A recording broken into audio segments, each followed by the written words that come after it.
Lucas, capítulo 14, versículo 22 e 23, quem encontrou, digam amém. Amém. Olha aí, povo bom de Bíblia, de repente identifica o texto, né? Vamos ler a palavra de Deus. Depois lhe disse o servo: Senhor, feito está como mandastes, e ainda há lugar. Respondeu-lhe o Senhor: sai pelos caminhos e atalhos e obriga a todos a entrar, para que fique cheia a minha casa. Porque vos digo que nenhum daqueles homens que foram convidados provará da minha ceia. Vamos repetir em voz alta agora só o versículo 22 e 23, vamos eliminar o 24, né? Vamos só ler o 22 e 23. Vamos lá, todo mundo, não importa a sua versão, lê em voz alta comigo. Depois lhe disse o servo: Senhor, feito está como mandastes, e ainda há lugar. Respondeu-lhe o Senhor: sai pelos caminhos e atalhos e obriga a todos a entrar, para que fique cheia a minha casa. Nessa noite eu quero tratar com vocês sobre o tema: para que a minha casa fique cheia. Que casa, pastor? A casa de Deus. O texto que nós começamos a abordar é uma das parábolas de Jesus. Jesus falava por comparações. Jesus tomava os elementos físicos e terrenos para fazer um paralelo com as realidades espirituais.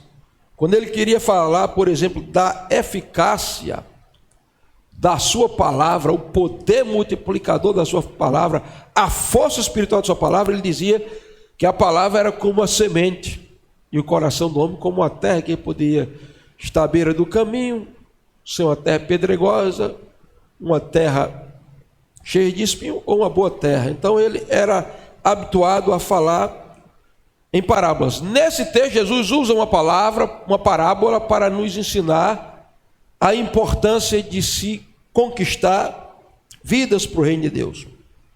A mensagem aqui é levar os perdidos à conversão.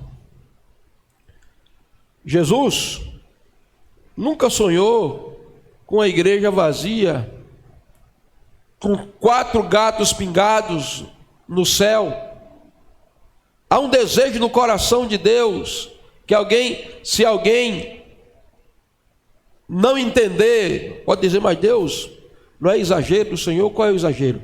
O desejo, o sonho do coração de Deus é que todo homem seja salvo e venha ao pleno conhecimento da verdade. O desejo do coração de Deus não é que nós tenhamos aqui somente 200 membros na igreja. No próximo ano a gente vai duplicar o número, né? Essa pandemia aí deixou a gente quase um ano parado, mas janeiro vem aí e a partir de janeiro vamos nos preparar para trabalhar com maior intensidade. Mas não é que a gente dobre o número, a gente faça que tenha que fazer 2 cultos aqui, 400 pessoas. Não, esse não é o desejo de Deus.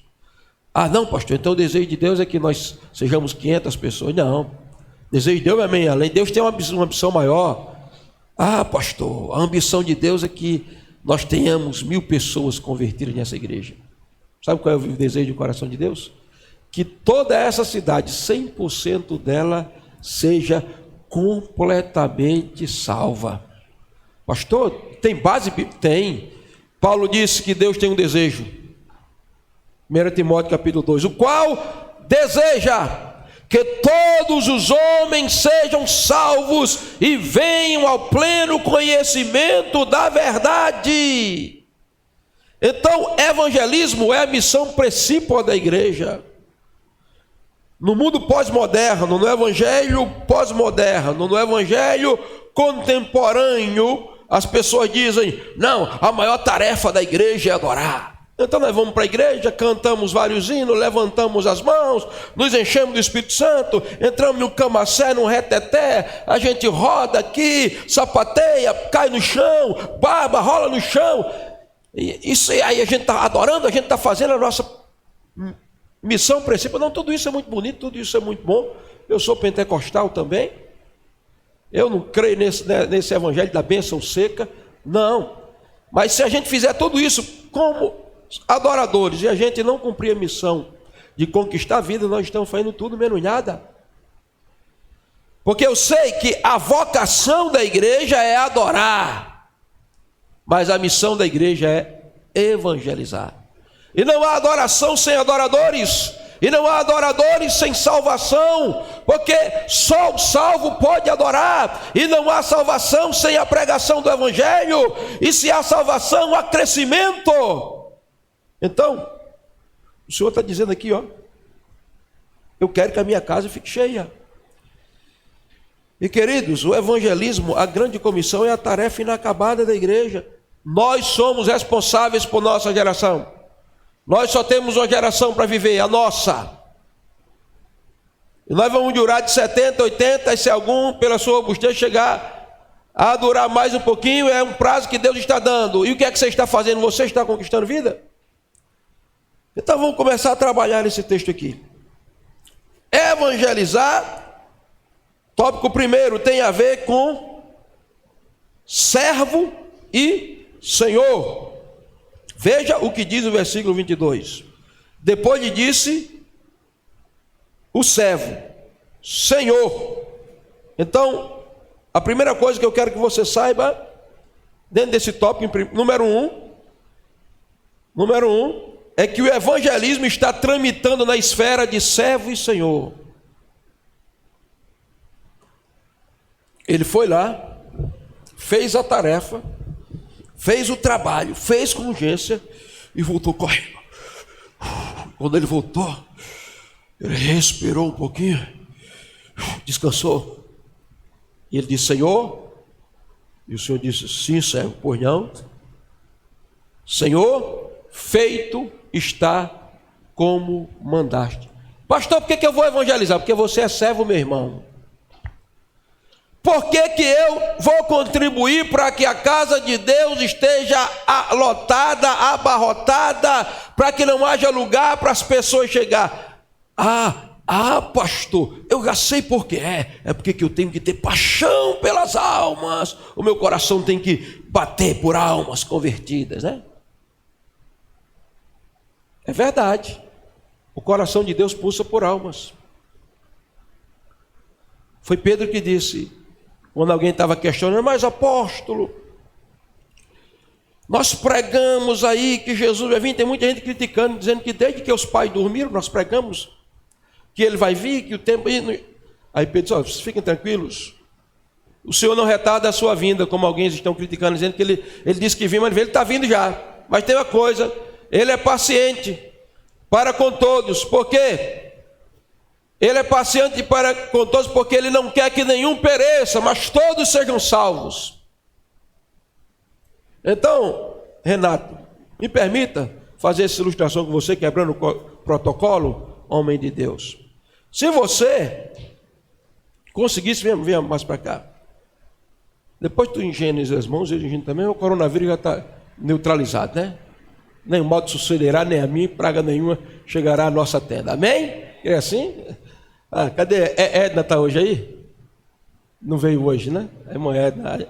A irmã dela deu testemunho aqui, né? Coronavírus, a gente mandou um WhatsApp. No WhatsApp ela começou a chorar. A febre foi embora. Todos os sintomas, eu não vou falar deles, instantaneamente desapareceram. Todo mundo da casa dela pegou o coronavírus, foi todo mundo curado. Então o coronavírus está neutralizado aqui. Amém? Se você conseguisse se aproximar de Deus, e você conseguisse fazer isso aqui, ó, colocar o seu ouvido no peito de Deus, no coração de Deus, você ia ouvir o som binale do coração de Deus. Dois toques. O coração de Renato, deixa eu ver, está fazendo tum-tum, tum-tum, tum-tum. Mas o coração de Deus, a batida é essa: nenhum pereça, todos sejam salvos. Tum-tum, nenhum pereça, todos sejam salvos. Tum-tum, nenhum pereça, todos sejam salvos. Tum-tum. Nenhum pereça, mas todos sejam salvos. Se você conseguir ouvir hoje o coração de Deus, você vai ouvir o pulsar do seu coração. O coração de Deus pulsa por almas perdidas. Então, é impossível você ter intimidade com Deus e não ter paixão e compaixão por aqueles que Ele tem paixão e compaixão, que são os perdidos. Mas é só por isso, pastor, que eu tenho que evangelizar? Não, meu querido. Você tem que evangelizar, em primeiro lugar, porque Ele é teu Senhor. E você é nada mais, nada menos do que um servo. Então, se você sente compaixão ou não, eu sei que com compaixão o trabalho vai ser eficaz. A sua sensibilidade espiritual vai tocar outros. Mas independente de você sentir compaixão ou paixão, ou se você está estimulado por ganhar almas ou não, ganhar almas é questão de obediência ao Senhor. Ou nós não somos servos de Deus? Servo não questiona, servo obedece. Vamos trabalhar um pouquinho aqui esse pensamento. E você vai se identificar se você é servo ou não hoje. O servo tem algumas marcas, eu já preguei aqui uma mensagem sobre 4 marcas de um servo, não vou pregar hoje. Mas Jesus, falando sobre o servo, Jesus disse que uma das primeiras marcas do servo, ponto 2, vão se ligando aí, é a ocupação. Jesus disse: qual de vós tem um servo que está no campo apacentando o gado ou arando a terra? Jesus disse assim: qual de vós tem um servo que está no campo debaixo do pé de algaroba ou debaixo do pé de mangaba, dormindo e tirando a soneca? Não foi isso que ele disse. Ele disse: qual de vós tem um servo que está no campo fazendo 2 coisas, apacentando o gado ou ceifando o trigo, trabalhando a terra? Quantos servos de Deus nós temos aqui? Levanta a mão. Agora, baixa a mão. Eu vou perguntar, você não precisa responder. Quantos estão ocupados no reino de Deus? Não vou perguntar. Quantos estão ganhando almas? Quantos estão na obra do evangelismo, na obra da oração? Quantos estão contribuindo? Não levanta a mão, não. Quantos estão contribuindo para o crescimento do reino? Faça uma avaliação. Ah, pastor, o senhor está dizendo que eu não sou servo? Não, eu não estou dizendo que você não é servo. Eu estou dizendo que se você é servo, e você, eu creio que é servo, então procure se ocupar no reino de Deus. O servo está no campo, trabalhando em 2 frentes. Primeiro, ceifando. O que é isso, pastor? Evangelismo. Trabalhando a terra com oração, jejum e lágrimas, lançando a semente, não importa a estratégia, se é na célula, se é na faculdade, se é online, se é pelas mídias sociais. Eu fico vendo as mídias sociais dos crentes. Aí tem uns que eu boto a mão na cabeça e digo: Jesus, me ajuda a ter a paciência de Jó, a mansidão de Moisés. Meu Jesus, não diga que é da Insejeque, não. Pelo amor de Deus, eu vou orar mais. Porque tem tanta bobeira e bobagem e coisa que não edifica, que não glorifica o nome de Deus, mas não tem um versículo sequer bíblico. Irmãos, depois dessa pandemia, aqui na cidade, quem me disse foi o coordenador do PSF. O número de problemas de ansiedade, de transtorno depressivo, de problema psiquiátrico, isso é nossa cidade, mas estatisticamente no mundo foi lá para cima. Nós estamos numa geração em que os campos estão brancos para a ceifa. Servo ou serva de Deus, se ocupa. Ah, pastor, eu não sei fazer nada. Coloca um versículo e coloca lá no status do teu WhatsApp, no teu Facebook. Ao invés de você postar uma foto seminua no seu Facebook, desvalorizando o seu corpo, manchando o nome do Evangelho,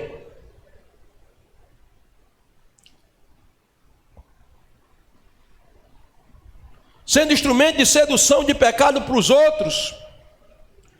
Posta dizendo assim: conhecereis a verdade e a verdade vos libertará. Eu sou o caminho, a verdade e a vida. Ninguém vem ao Pai a não ser por mim. Posta mensagens bíblicas. Vai acontecer com você o que aconteceu comigo. Olha, um rapaz se converteu aqui na igreja. O pai dele, eu tive contato com o pai dele, Deus fez um milagre na vida do pai. Depois esse rapaz desapareceu, sumiu, nunca mais apareceu. Quando um dia eu estava começando a querer mexer, aprender Instagram, comecei a aprender, joguei no story do meu Instagram. Joguei lá uma frase de uma pregação que eu tinha feito no domingo. Não importa quão distante você esteja, o Pai Celestial está olhando para você. Daqui a pouco meu filho diz: painho, lá da Bahia, olha aí no teu Instagram, fulano de tal falou com você. Aí eu fui lá no Instagram e disse: meu amigo, eu não sei mexer nisso direito não, manda uma mensagem para o meu WhatsApp. Aí ele manda mensagem para o WhatsApp: pastor, minha vida está destruída, está acabada, meu casamento está acabado, eu estou em ponto de fazer. Olha, que começou a chorar. Eu digo: meu filho, meu amigo, eu estou no trabalho agora, que lembro muito bem de você. E ele disse: eu também estou ocupado, estou no trabalho. Eu disse: qual é o horário de folga que você tem? Ele disse: 17h40. Eu digo: 17h40 eu ligo para você, do WhatsApp. 17h40 eu liguei. E ele começou a contar a vida dele. Eu disse: o seguinte, vou orar por você, minha esposa pode falar com a sua esposa, pode. Orientei ele, disse: começa a ler a Bíblia. Indiquei uma igreja, que ele mora em outro estado agora, que eu conhecia. Falei do Evangelho. Dia depois ele mandou uma mensagem para mim: pastor, eu estou lendo a Bíblia todo dia, graças a Deus a situação se estabilizou. Então, se tu és servo de Deus, eu creio que tu és. Se tu és serva de Deus, eu creio que tu és. Cuida em se ocupar na tarefa do teu Senhor, porque evangelismo tramita na esfera do Senhor e do servo. Eu já falei aqui para vocês, o servo desocupado é desobediente. Deus manda ele para Nínive para pregar para a geração que está morrendo. Ele pega o navio, desce para trás, desce ao porão do navio e vai dormir no porão do navio. A tempestade quebrando tudo arrebentando, a situação caótica. E o Jonas... E quando o campeão do navio diz: o que é que a gente vai fazer? Já jogamos carga, já jogamos tudo, o que é que a gente vai fazer? Será que tem alguém que pode nos ajudar? Aí alguém de um marinheiro disse: rapaz, tem um cara que desceu aí, um cara careca, parece um hebreu. As características dele é de hebreu. Está lá no porão do navio dormindo. E o capitão desce, Jonas está lá e diz: pelo amor de Deus, quebrando tudo. E ele se acorda e diz: acorda, dormente. De que povo és tu? Você é o único que está aqui dormindo no meio de uma tempestade dessa, está tudo arrebentando. E a pergunta dele: que ocupação é a tua? Qual é a tua ocupação? Tu és servo? Em que tu estás te ocupando? Há um mundo para ser conquistado. Nós estamos vivendo a maior tempestade do século 21, e por que não dizer do século 20? Porque uma pandemia só houve há 100 anos atrás como essa. Uma crise espiritual, uma crise de ansiedade nas pessoas, uma crise de pânico, uma crise econômica. A crise se instaurou, o barco está arrebentando, a tempestade está aí. Jonas, acorda, tu tens uma palavra de livramento para essa geração. Se tu és servo, então põe-te na tua posição de servo. Ocupado. Não faça como um irmão que acordava 9h30 da manhã, se deitava na rede, pegava o violão e ficava se balançando na rede, tocando o violão e cantando: eu quero trabalhar para meu Senhor, levando a palavra de amor, quero eu cantar e orar, ocupado eu quero estar, sim, na vinha do Senhor. Ocupado? Aí ele ficava até meio-dia. Meio-dia ele levantava, almoçava, aí deitava na rede: eu quero trabalhar para meu Senhor, levando a palavra. Aí terminava até 18 horas eles levantavam, jantava, assistia um pouquinho de jornal, televisão, deitava lá na rede, ficava: eu quero trabalhar para meu Senhor, até meia-noite. Aí no outro dia era esse ciclo, engordando.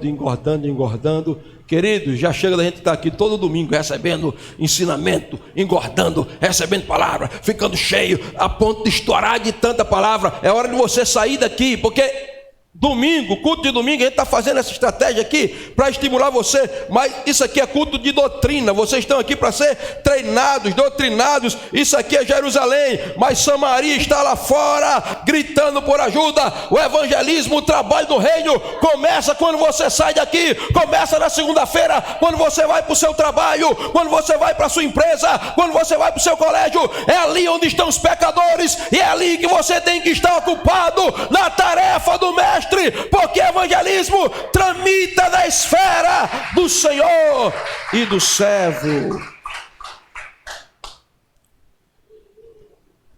Agora, queridos, ponto 3, se Ele é Senhor, Ele controla tudo, manda em tudo, domina tudo. Por isso, o Senhor não pede para mim e para você evangelizar. Olha o que diz aí, o versículo 22. Disse-lhe o servo: Senhor, feito está como pedistes.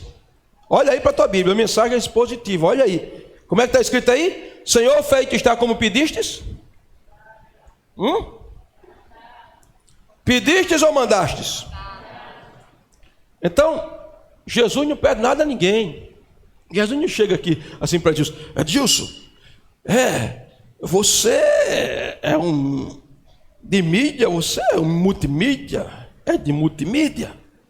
Eu gostaria, Edilson, de humildemente, eu como teu Senhor, o teu Cristo, te pedir que pelo amor de mim mesmo,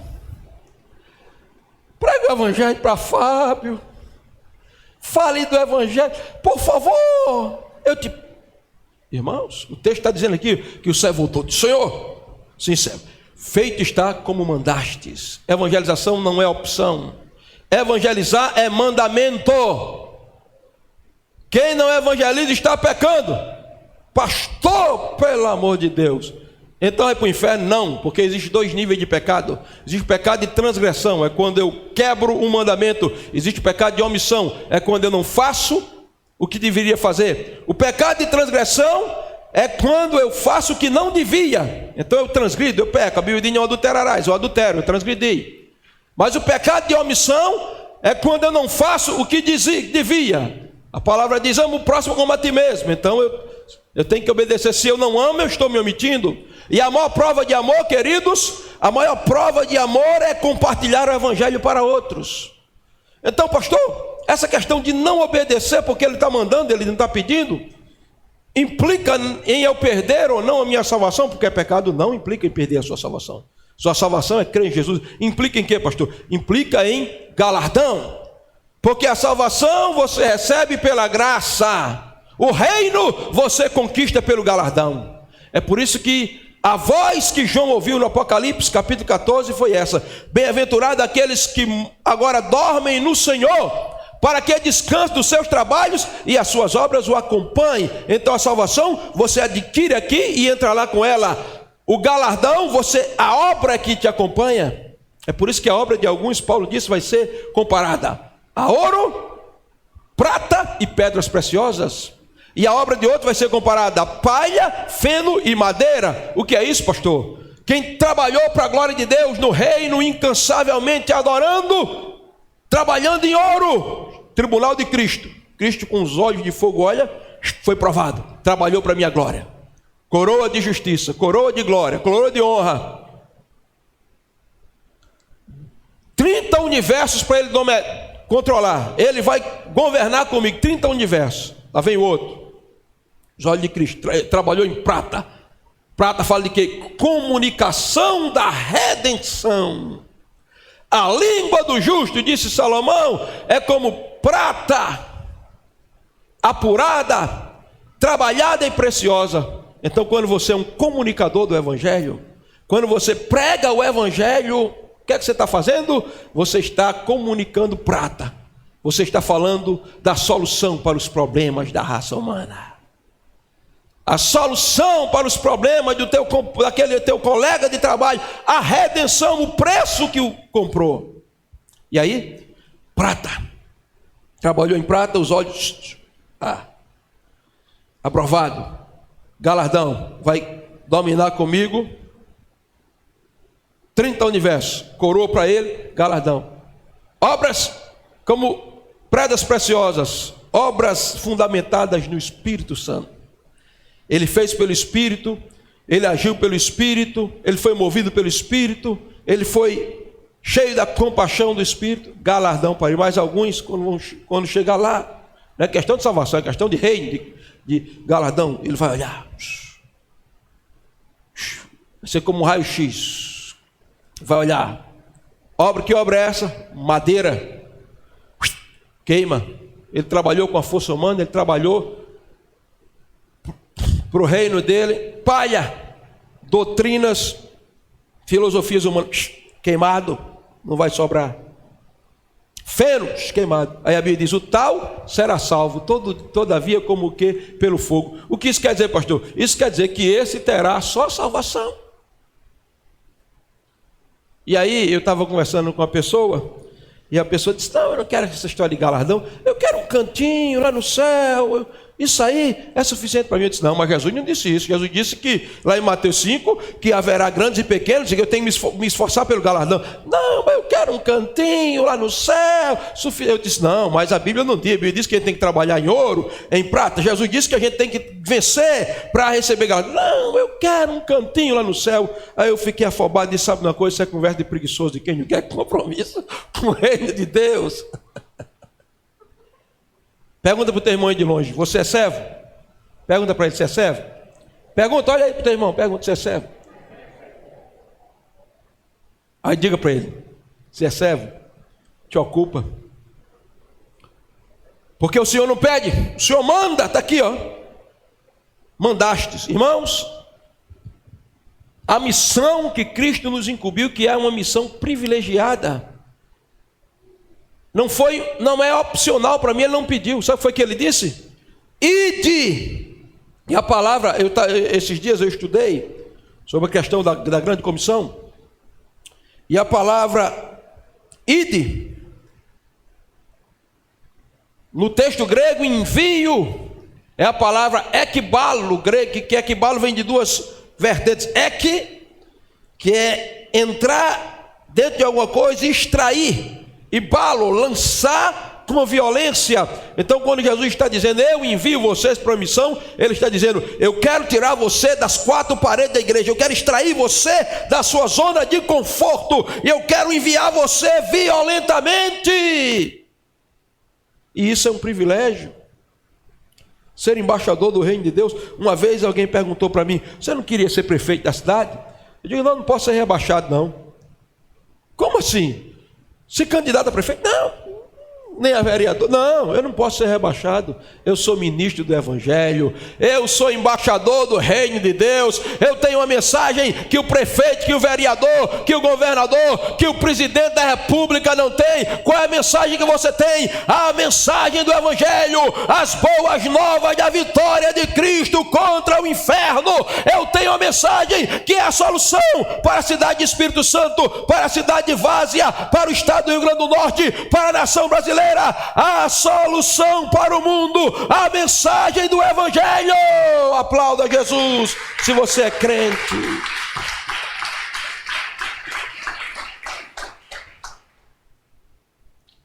Ele manda, e eu preciso ir. E Jesus disse, indo, pregar e fazer discípulos. Mas veja que no versículo 22, Jesus, o texto diz, disse o Senhor, feito está como mandastes.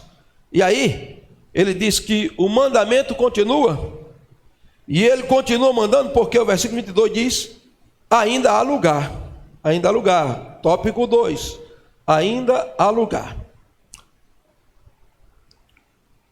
Ainda há lugar, olha, domingo eu preciso que essas cadeiras estejam cheias, mas pastor, se vier todo mundo da igreja, aí metade fica lá de fora. A gente abre as portas, bota a cadeira de plástico, pega as cadeiras lá de baixo de plástico. O diaconato, a liderança fica sentado e o povo fica aqui ouvindo a mensagem do Evangelho. Porque, irmãos, ainda há muito lugar que precisa ser preenchido. pastor, eu conheci um irmão que ele dizia assim: pastor, eu não gosto de igreja grande não, meu negócio é igreja pequenininha, porque a igreja grande dá muito trabalho. Aí eu comecei a olhar e disse: rapaz, isso é a síndrome e o complexo da pequenez. Ele quer uma igrejinha pequenininha, um pastorzinho fraquinho, um diáconozinho gordinho e baixinho. O negócio dele é as coisinhas.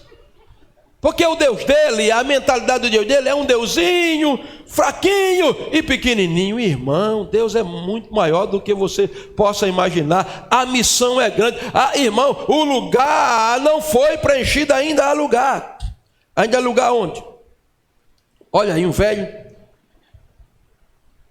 de mais de 500 anos, Noé. O que está fazendo aí, Noé? Pá. E a Bíblia disse: não era pregoeiro da justiça. Não se preocupe não. Não, diz aí, Noé. Pega a serra. Serra para cá. O que você está fazendo aí, Noé? Eu estou construindo uma arca. Uma arca? Uma arca. Ainda alugar. Bota, eu já passei. Ponto. Alugar onde, pastor? Ainda alugar. Deixa aí, depois o povo vê. E Noé construindo. E aí a Bíblia diz que Noé trabalhou a geração de Noé. E Noé era pregoeiro da justiça. Quando ele estava de folga na construção, pregoeiro da justiça é pregador. Eu acho que Noé subia numa daquelas pedras altas, empolava o peito e dizia: atenção pessoal aqui, Deus vai mandar um dilúvio, povo antediluviano, vai chover 40 dias e 40 dias. Noé está doido. E Noé começou a construir uma arca gigantesca. E o pessoal: isso é exagero. Para que uma arca gigantesca? Porque o homem de Deus tem que ser exagerado. É por isso que eu já estou aqui, ó. A gente vai terminar a reforma lá embaixo. Quando terminar, o próximo ano, em janeiro de 2021, 2022, a gente, em nome de Jesus, vai estar com 2 cultos aqui, um pela manhã e outro à noite, tudo aqui repleto, e já a estrutura já para a gente quebrar essas paredes e diminuir, porque Deus quer que nós sejamos visionários. E Noé está construindo lá a arca. Mas para que o tamanho dessa arca? Vai vir o dilúvio. E começou a vir os prenúncios, Noé começou a organizar tudo. E queridos, Noé entrou com a família, os animais entraram, mas se você for observar o texto, existiam 3 compartimentos na arca. Embaixo, os animais, na parte do meio, o alimento, e na parte de cima, Noé e 8 pessoas. Mas que desperdício é esse, Noé? Uma arca gigantesca e só 8 pessoas com você. Aí, por que esse desperdício? Não, é porque o povo não entendeu. Deus mandou fazer isso aqui, que Deus ia mandar show, mas se alguém se arrependesse, ainda há lugar. Então eu quero dizer para você: ainda há lugar para os perdidos nessa arca, a arca da salvação. Na cruz do Calvário sempre haverá um lugar sobrando para os perdidos. Então o papel da igreja é ir e trazê-los para esse lugar que está reservado para eles. Junto à cruz ainda há um lugar para você que está ouvindo pela internet, você que está aqui que não teve uma experiência com o Calvário. Há lugar junto à cruz para você, na arca da salvação. A mensagem do Calvário é essa: há lugar para todos. Não é Rexona não, é claro que não é, mas é claro que ainda sempre cabe mais um. Ainda há lugar? Sim. Ponto 2. Ainda há lugar no Monte do Livramento. Atenção, Ló, não fique acomodado em Sodoma. O nível de pecaminosidade extrapolou limites.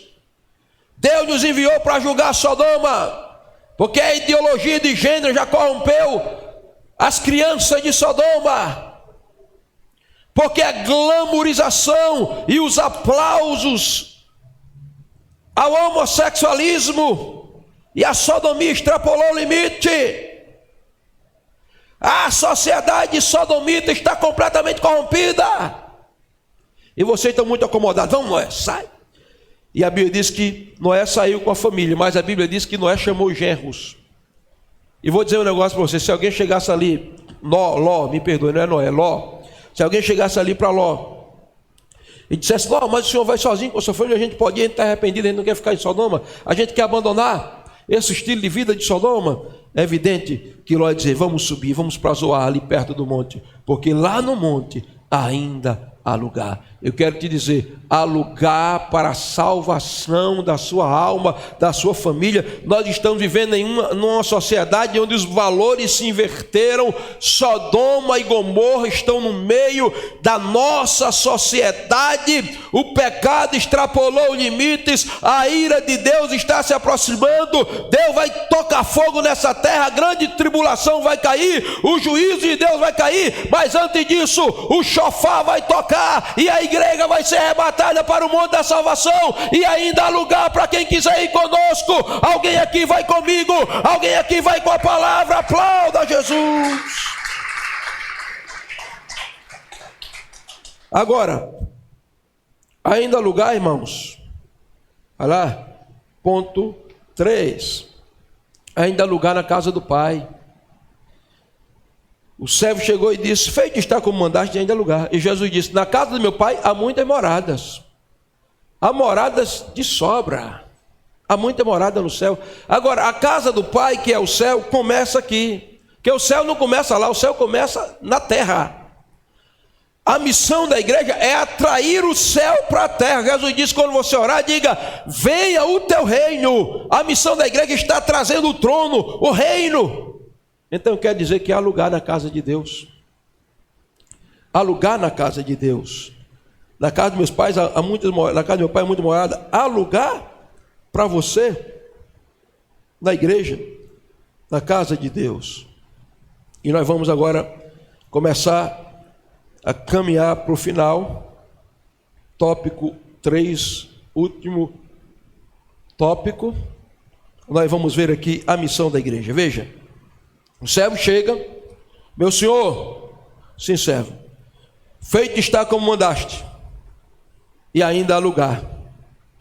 Aí o senhor disse: não, se tem lugar, a minha casa tem que ser cheia. E aí, o texto, falando da missão da igreja, vai falar primeiro, ponto 1. A palavra-chave aqui é, veja só, verso 23. Respondeu o Senhor: sai pelos caminhos. A palavra-chave aqui é sai. Olhe para o seu irmão e diga: sai. Aí depois diga: fica um pouquinho aqui comigo.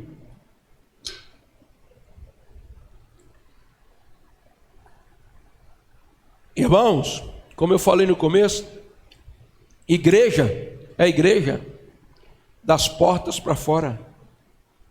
Quem disse que Jesus mandou a gente ficar só fazendo batalha espiritual aqui, marchando, pá? Não, tem que ter isso, tudo tem que ser regado com oração. Mas a igreja tem que sair, sabe por quê?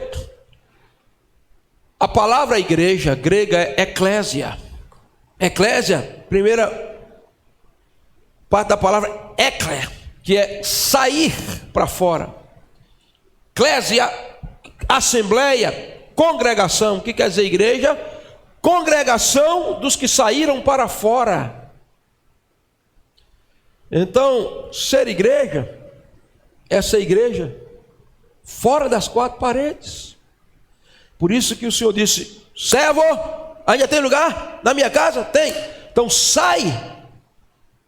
Eu estava pregando hoje pela manhã, ontem aliás pela tarde, né?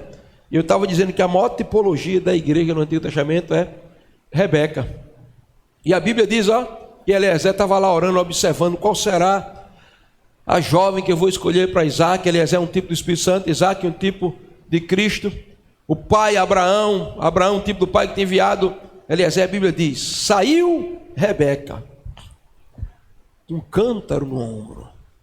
Saiu Rebeca, porque se Rebeca ficasse, meu irmão, 24 horas no WhatsApp, no Instagram, no Facebook, na Netflix, nunca que ela tinha sido aquela princesa, encontrasse aquele príncipe encantado. Então, você, moço, deixa eu te dar uma sugestão para você encontrar o homem de Deus, o teu Isaac. Primeiro, seja alguém que trabalha no reino, canta no ombro, saindo para o território onde o teu serviço será solicitado pelo próprio Espírito Santo, que quando você sai, Deus age na tua vida.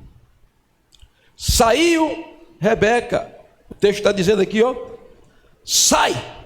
Então, você tem que sair. Ruth é outro exemplo.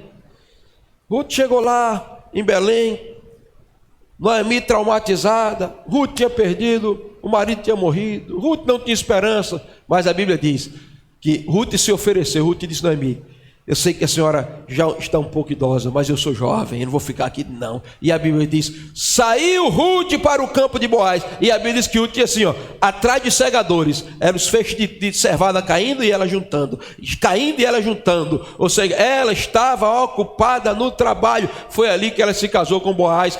Quando é que a igreja vai estar encontrando de verdade o seu Isaac? Quando é que a igreja, a Ruth celestial, vai estar encontrando o seu Boaz? Quando ela sair no campo para trabalhar. E a Bíblia diz que ela trabalhava e se abaixava, que é trabalho e humildade, trabalho para a glória de Deus. Olha para o teu irmão e diga: sai. Chega de ficar parado, sentado, engordando. É tempo de avançar, de ir lá fora onde os pecadores estão. A Bíblia não manda os pecadores virem para a igreja, manda os crentes ir atrás dos pecadores, e eles estão lá fora. Amém? Eu conheço, vou dar um exemplo aqui de alguém, uma serva do Senhor, que trabalhava no reino, jovem, ela já estava assim, quase 30, ela estava preocupada, mas ela era apaixonada por almas, então ela sempre estava trabalhando. Um dia ela foi para um evangelismo e ela foi descansar na igreja. E ela sentou naquela igreja e abriu a Bíblia e começou a ler essa história de Boaz e de Ruth. E ela olhou assim e disse: meu Deus, onde estará o meu Boaz? Mas ela estava trabalhando também. E quando ela disse isso, um moço de terno, alto, bonito, olhos claros, um homem de Deus com a Bíblia na mão, se aproximou dela e disse: moça, me perdoe, eu não lhe conheço, nunca lhe vi. Eu não sei quem você é, você não sabe quem eu sou. Mas eu tenho que dizer o que o Espírito Santo me mandou dizer. O Espírito Santo me mandou te dizer que eu sou o teu Boaz. Ela olhou espantada. Amor à primeira vista. Começaram o relacionamento, namoraram, casaram, e hoje ela é uma missionária. Ele é um grande evangelista no exterior, e ela é uma missionária. Sabe por quê? Quando a igreja sai, ela trabalha, e quando ela trabalha, ela é recompensada. Não há galardão para preguiçosos, não há galardão para estáticos, não há galardão para os que estão parados. Os galardões e as recompensas do céu estão para aqueles que saem, porque a ordem do Senhor é: sai. Aplauda Jesus e dê um glória a Deus se você é crente.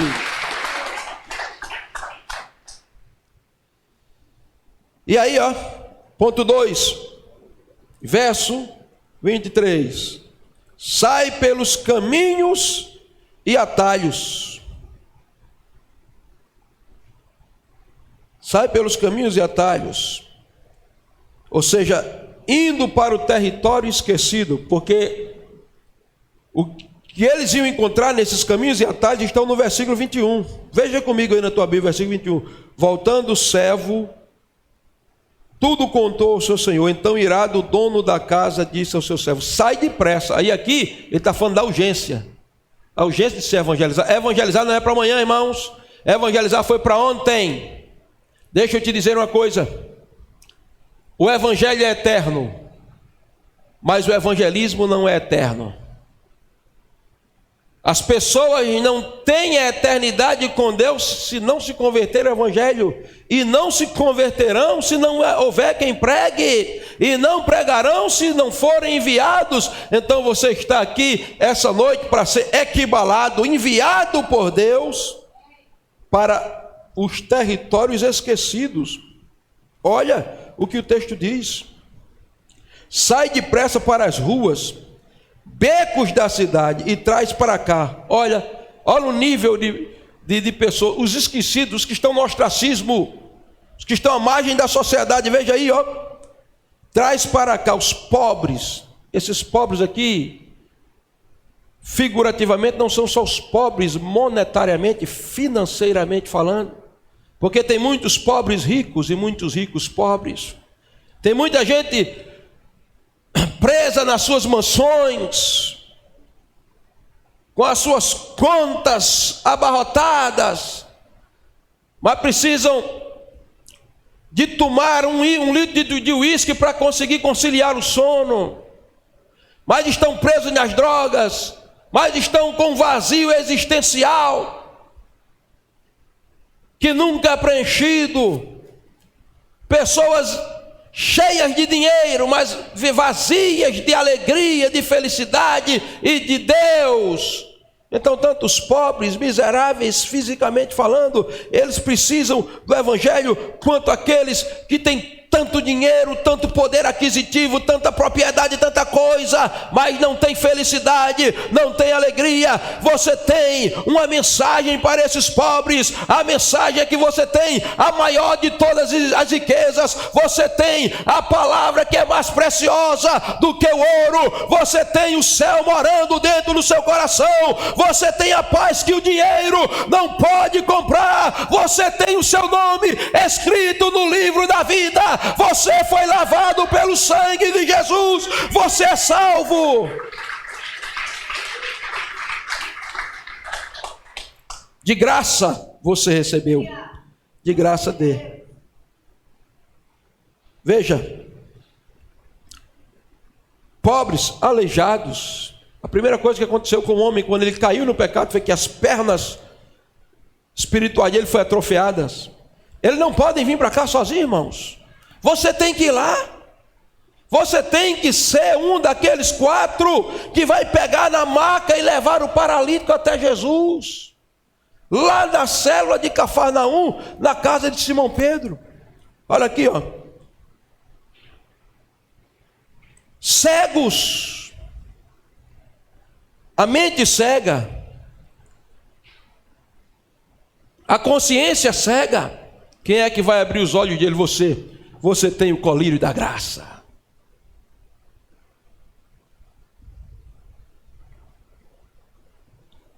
Coxos precisam de uma muleta, muitas vezes chamado álcool, uma muleta chamado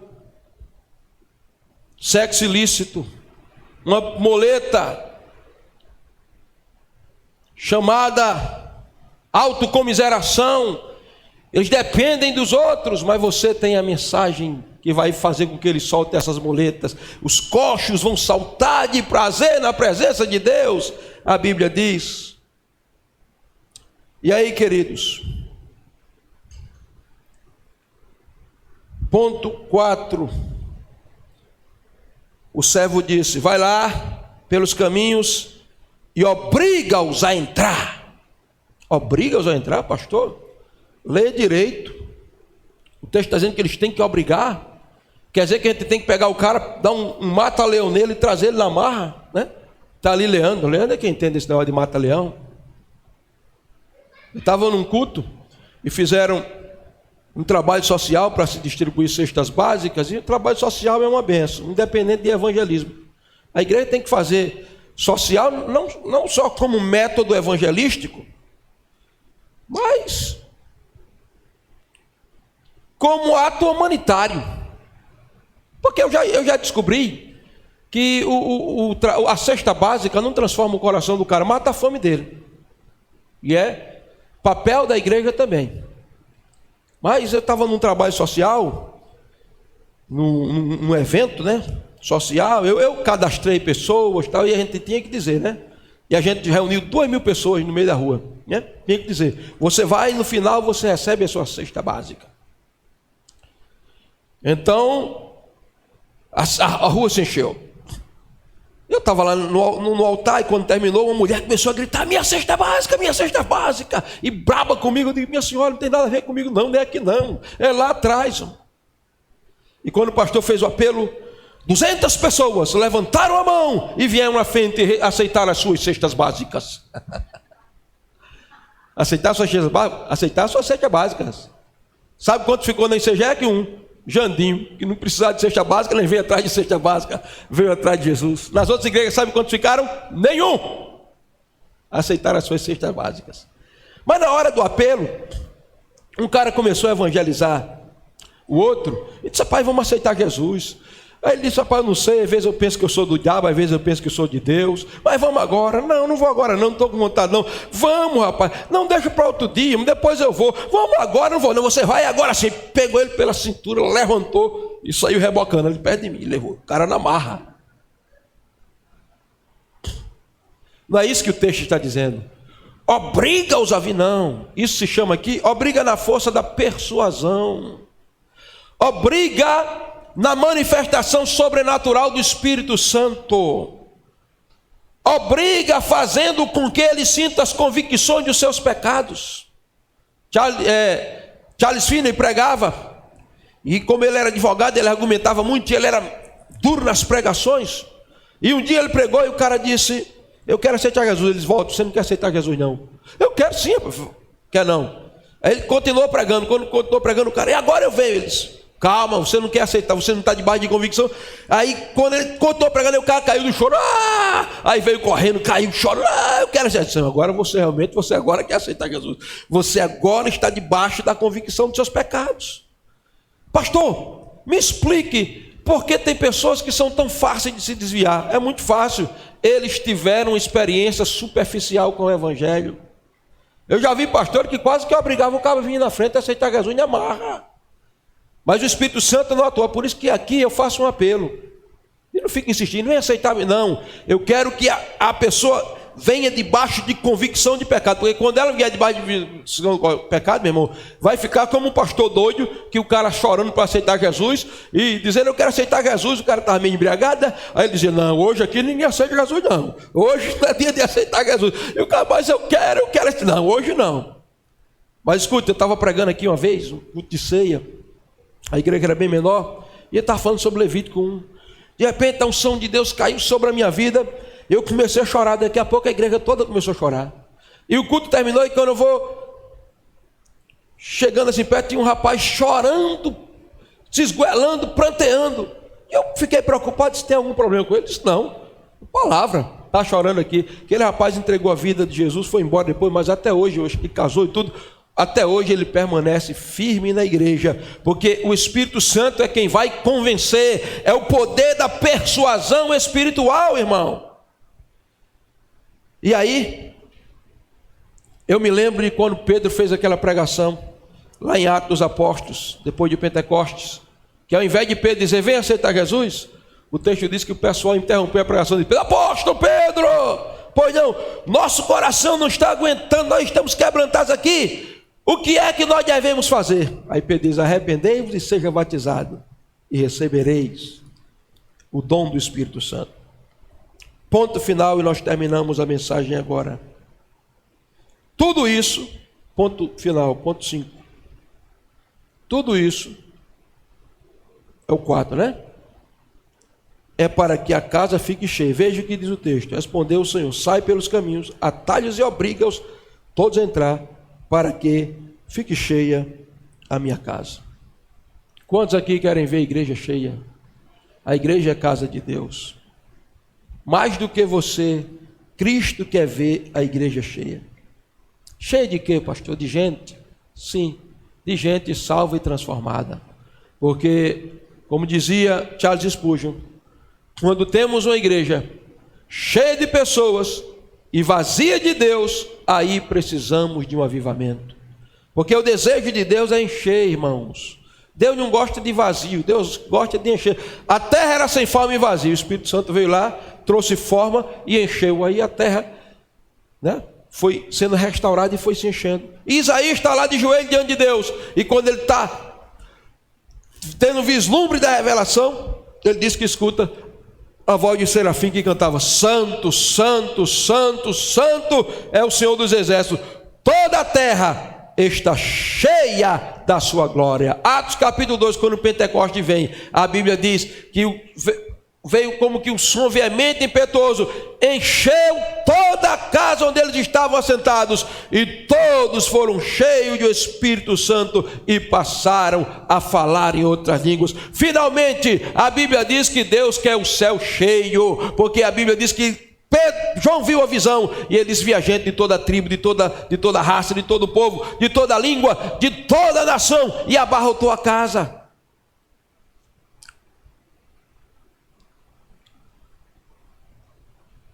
O céu precisa estar cheio. Agora, o céu será cheio quando a igreja estiver cheia, a casa de Deus. Vai, persuade-os para que a minha casa seja cheia.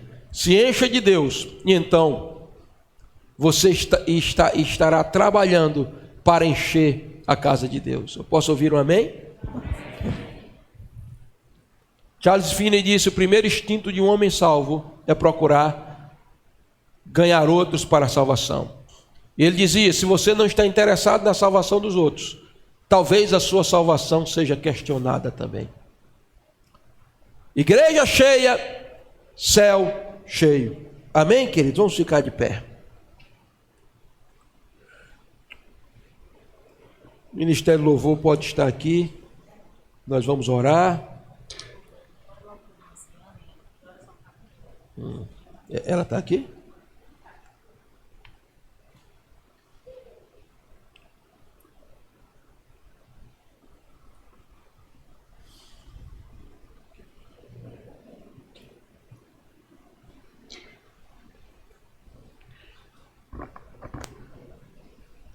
Feche os seus olhos. Vamos orar para a irmã Ciane, que ela está sentindo dores, está em casa, e ela pede para orar. Esposa do irmão Jailson, né? Está cirurgiada, exatamente. Feche os seus olhos, vamos orar por ela. Pai, nós trazemos agora a irmã Ciane diante de Ti. Oramos para que o Senhor a toque com poder nessa hora. Tua unção toque a vida dela agora, Senhor. Haja saúde, haja cura. Nós enviamos uma palavra de cura e ordenamos que ela seja curada, declarando que pelas feridas de Jesus, ela foi curada. Toca, ó Pai, em nome de Jesus. Vamos louvar agora, de olhos fechados. Esteja louvando.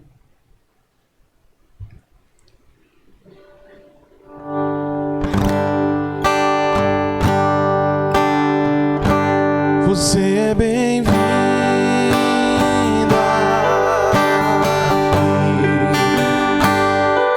aqui. A casa é sua. Pode entrar, esvazio de mim.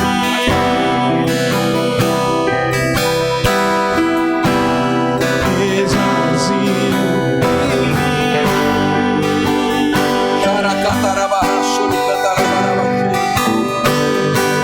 Sopra o teu vento aqui.